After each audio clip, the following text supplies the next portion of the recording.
Hey everyone, I'm Loki, and welcome back to the lair. Today we're talking about Dungeon Master player characters, better known as DMPCs, and what they're all about. We're going to discuss the controversy that surrounds them, and I'm going to tell you guys why I don't think they're so bad. As always, make sure you guys hit the like button and subscribe to the channel. It really does help push forward these videos and obviously grow the channel, so thank you very much. A DMPC is a player character ran by the Dungeon Master. It's pretty straightforward. Some DMs consider DMPCs as a retainer or a henchman NPC, and I don't think they are the same. A henchman or a retainer is really there to serve one major purpose, and that is to be another shield in the wall, another character that is helping the players primarily in combat. A DMPC is more, well, it's another player character. It's somebody who has equal stake in the story, a character that role plays and engages and interacts. That's what player characters is supposed to be, right? And the DMPC, I mean, at least based off its name, should be very similar, right? Well, wrong.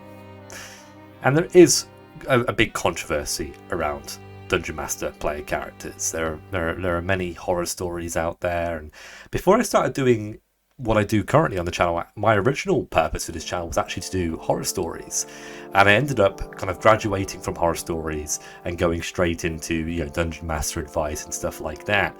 But I remember doing a couple of stories actually talking about the NPCs, and I remember reading some, and I'm just going to kind of go through some of the stuff that I am aware of, things that I've heard. And the first thing is really that DMPCs can hog screen time from the other players. If you're a DM, you're already talking a lot. You're already saying a lot, interacting a lot. You're narrating the story. You're dealing with rules and handling a lot of stuff in the session. You're managing a lot. And when you've got a PC as well, you've got a DMPC, you're also being a player at the same time, and you're kind of having your cake and eat it in a way, right? And players can get, well, a bit upset, a bit disenfranchised if you're hogging up time that they could be role playing and engaging and exploring and stuff like that. And kind of following up on that, your DMPC can take away from those players, and you could take away from the story by having this DMPC be so involved in things that are happening. They could be used to, make decisions and drive the story, and that's not really how they should be used. The other thing is that sometimes DMPCs, they make these, DMs, they make these DMPCs so they can actually feel what it's like to be a player, and they usually make these characters way too strong, unfair, unreasonably strong. And I've read a couple of horror stories like that, and the players feel awful seeing that their dungeon master is kind of alienated them and made this really chad fighter who can pretty much do what all the other martial characters can do, and can do most of what the spellcasters can do as well, because he's a level 8 Eldritch Knight. It's crazy when you see stuff like that, but it does actually happen. And even though I'm saying this and I'm kind of putting out the negatives on DMPCs, I don't think the idea of having a DMPC is necessarily a bad one.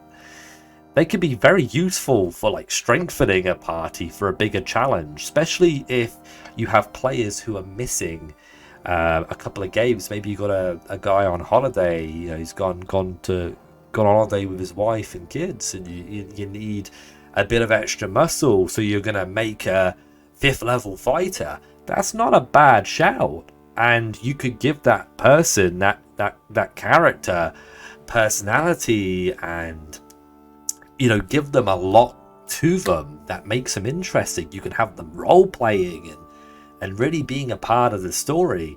It's about understanding that if you decide to run a DMPC, they need to be a background character. You need to be a spotlight player if you're a DMPC, if you're going to run a DMPC. That is my main piece of advice. And I think that's pretty obvious advice, but there are obviously people out there who aren't aware of it, right? They can also be very useful guides. And I've used DMPCs in the past to help groups that are either very small and don't have a lot of engaging players, or I've used it with groups that are just not very proactive. I run a lot of sandbox campaigns, and sandbox campaigns require that the players think on their feet, investigate, question, and roll dice. And sometimes you just don't get players like that. Sometimes you get players who just kind of want to follow the yellow brick road to the destination. They want to fight the monsters, save the princess, get the treasure. They don't really want to do too much thinking. They're not here to do thinking. They just want to kill monsters, roll dice, and eat chips, right? That's very, really simple. But yeah, for a sandbox campaign, which I'm sure some of you guys are doing, DMPCs can be really, really good. And I remember I've done a couple of videos recently talking about how to run sandbox adventures, and I've had some of you guys sit around to me and say, well, I don't really know if I can do this, Loki. You know, this is a good video that you've made, but I don't think I can really do what you've said in this video because my players aren't very proactive. Give them, add a DMPC who can guide them. That doesn't mean that they make decisions for them. Always let your players make the decisions, but you can have the DMPC turn around and say, well, how about we go to the pub and see if we can find any rumours? Maybe some of the local people know what's going on. You know what I mean? Like, you're adding in an NPC who has value that the players are probably going to bond with and like, unless you're being an idiot with this NPC, this DMPC. And they're going to be able to kind of herd the party in the direction where the party can actually feel good about themselves because they're actually making progress on your story and not just scratching their head trying to figure out where the breadcrumbs go. Just food for thought. I really do think a DMPC is an NPC that matters.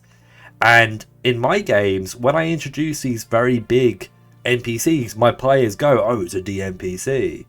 And they're usually quite excited about it because they realise that I've actually introduced a character that has value and meaning that is going to serve a bigger purpose. Somebody that they can really bond with, somebody that they can really interact with, somebody who's going to have a fully fleshed out backstory, because that's, I mean, especially in 5th edition, that's what it kind of means to be a PC. It means having a 5-page backstory.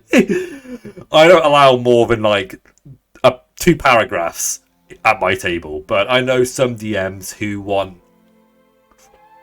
fucking pages. But yeah, I'm really interested in knowing what you guys think about DMPCs and whether you've actually ran a character like that in your games, either currently or in the past. I think that they can be really useful, and you can have them be a lower level than the players. You can even have them be the same level. If you really want to, you can have them be a higher level.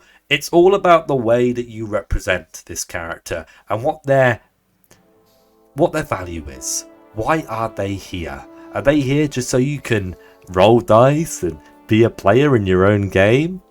If that's the case, you shouldn't really do it.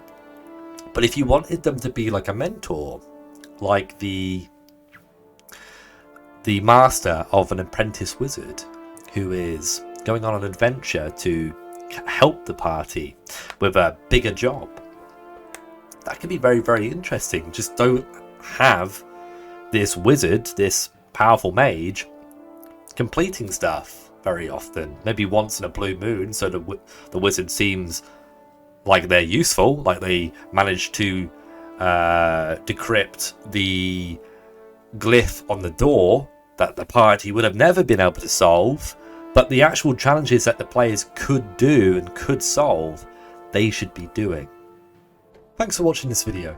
If you're interested in knowing more about how I run NPCs, I actually do have an actual video. It's a little while ago. I'm probably going to do a new one in the next 3 to 6 months, but I'll have the video pop up on the screen. If you guys want to jump to that, check that out. It's all about henchmans and retainers and and Hirelings. It's a really, really good video. I talk about how I actually run them. I actually use a wound system for hit points, and I talk about morale and all sorts of other stuff.